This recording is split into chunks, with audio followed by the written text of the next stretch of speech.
The Rat Pie Man by Stephanie Brann. The beginning. The Rat Pie Man adjusts the brim of his hat and slips down Cecil Court, almost invisible. Darkness has fallen on outer London, but the lights in the centre are never extinguished. The theatre crowds have gone home. The homeless lay out their cardboard mattresses in doorways, pull up damp sleeping bags, turn restlessly on their stony beds. In the bowels of the earth a few trains still rumble. Rodents squeak. It is Valentine's Eve. He has found a bunch of battered chrysanthemums accidentally left behind on the Victoria line by a drunken commuter returning too late to his girlfriend in Walthamstow. He presents the bouquet to the maiden with a flourish. She gravely accepts. The Celestial Environmental Health Officer is enraged. He would have brought her only the best. Lilies from Kew, roses from Regent's Park, but it's against park regulations to pick them. He brandishes his sword, signalling the start of another episode of their eternal struggle. The very beginning.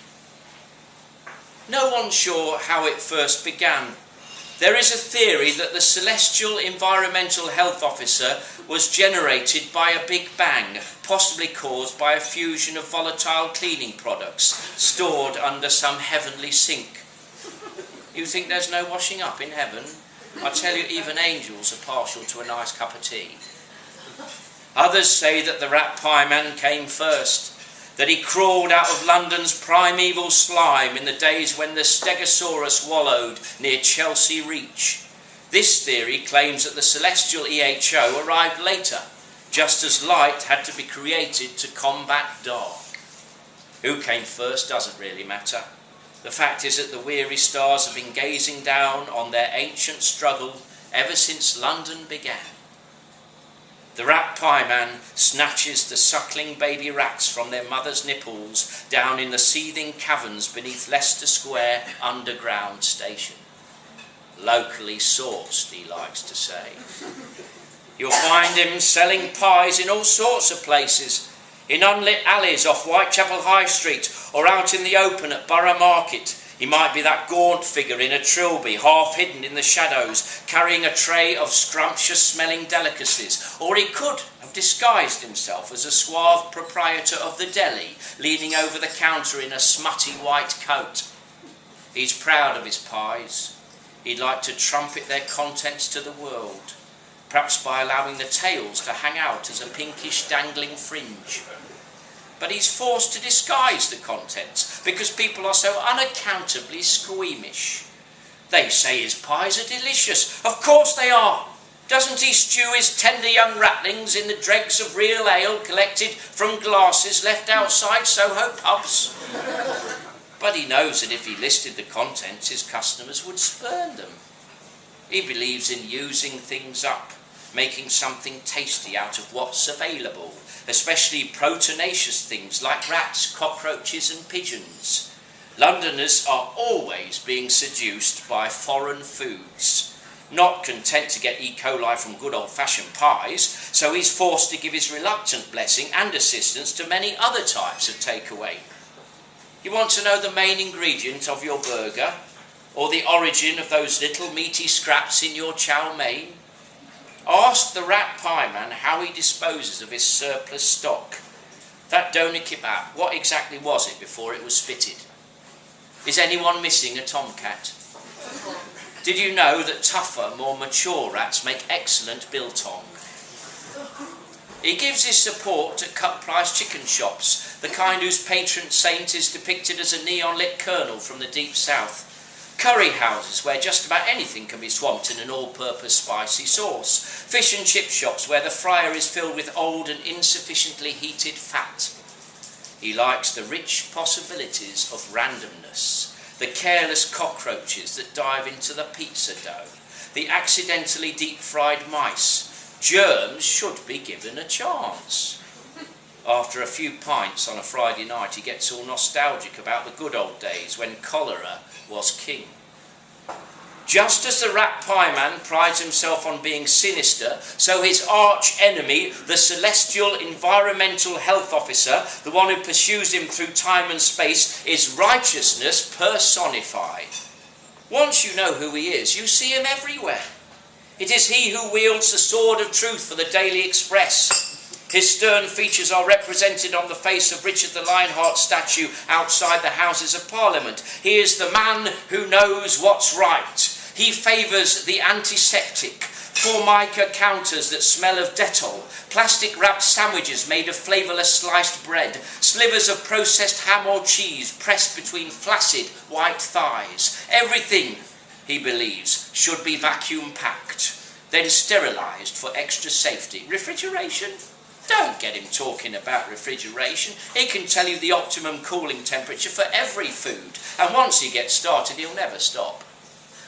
As the rat pieman often says, fondling a rodent in his pocket, there's squeaky clean, and there's just plain squeaky.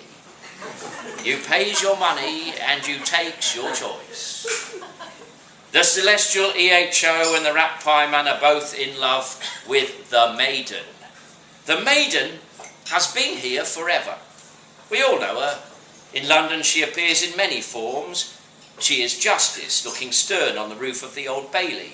In feeling mode she manifests herself as one of the sinuous nymphs who mourn Sir Arthur Sullivan in the Embankment Gardens. Militant, she's Britannia, rousing the troops every year on the last night of the proms. Sometimes she appears bare-breasted, hair flowing on the front of the Art Nouveau building. She has no false modesty. She is always entirely herself. The rat pieman loves the maiden fierce or spiky. For example, as Queen Elizabeth I, who wields a big stick on the side of St Dunstan in the west. The celestial EHO much prefers her as a helpless nymph, or Edith Cavell, noble and self-sacrificial in the Charing Cross Road. Because she is the eternal feminine, the maiden also appears as mother and crone. The celestial EHO is reassured by a certain sort of mother, bosomy, dumpy Queen Anne outside St Paul's, Mrs Thatcher, strict but fair, and of course Queen Victoria, mother of an empire. The rat pieman is more likely to be turned on by Boadicea, bare-breasted and beastly, driving a knife-wheeled chariot into the heart of Westminster. And the crone? They don't make statues of crones, but you often meet her in human form. She's that muttering bag lady shunting a shopping trolley along the Walworth Road, and the rat pieman and the celestial EHO give her due reverence and respect. The fight continues. The rat pieman laughs and swirls his enormous bottle green cloak, mottled with 1,000 years of sinister London stains and patches, like the rottenest of Thames wharfs. The celestial EHO is sharpening his sword on the spinning millennium wheel. Close to the stars above Old Bailey, the maiden watches as battle commences. They duel along the embankment, leaping from the tops of lorries to the roof of Fishmonger's Hall. The rat pieman swings like a bat from Hungerford Footbridge. The celestial EHO hacks at the steel hawsers, badly notching his sword. Scholars have noted that their fights seem to gravitate towards circular venues. In the past, they have often battled in the Roman Forum, now 20 feet beneath the city. In the 17th century, they span around the monument, slashing and cackling at one another, ignored by Christopher Wren and Robert Hooke, who sat in the basement, carrying out scientific experiments using the monument as a giant telescope. They've chased each other round the dome of St Paul's 1,000 times, disturbing sleepy pigeons and amusing the contemplative moon. All those hair's breadth scapes and desperate slips, the last-minute clutchings of leaded gutters, the grabbing at angels' wings. They like the globe too, the new globe, the old globe. Shakespeare once nearly wrote a play about them. Tonight, it's the BFI IMAX that hosts their struggle. The film is frozen into immobility. The late-night audience falls into a trance, flattened into their seats by the force of a mighty gyration as the IMAX whirls round like the drum of an intergalactic spin dryer. Ha ha! Gotcha! cries the rat pie man, falling unexpectedly onto his opponent from the full height of the building. With a speedy upward thrust, the celestial EHO stabs him through the heart. It is the equivalent of charging the rat pie man under the 1947 Environmental Protection Act, subsection 12.2a, which is what the celestial EHO would really like to do, but does not because he hates being laughed at. The rat pie man laughs anyway as he leaps to his feet unscathed. That is how it is for immortals. Wearily they resume the fight, which does not differ greatly from all the other fights. At last relief arrives. A stillness falls, the spinning stops, the maiden appears, descending from the top of the auditorium and passing floatily along the aisles, her bare and beautiful lily-white feet not quite touching the ground. Silently she gestures the opponents apart, nods thoughtfully at the celestial EHO's boasts, smiles gently at the rat pie man's witticisms, frowns away their aggression. As they leave, she reverses time with a wave. The audience awakes, reaches for popcorn, focuses on the screen. A drink. If they ever go out for a drink together, which they hardly ever do, only about once every 20 years, this is what they order. The maiden has champagne, she likes the way it tickles her nose. The rat pie man goes for a meaty red, a Chilean Malbec often hits the spot. The celestial EHO longs to ask for a glass of milk, but he can't because he'd be laughed at, so has to sip his way through something tough and manly, like half a lager and lime. He can't bear being teased. It's so unfair. They just treat him like he's their kid brother or something. The end. Who knows when it will end? Probably when London ends.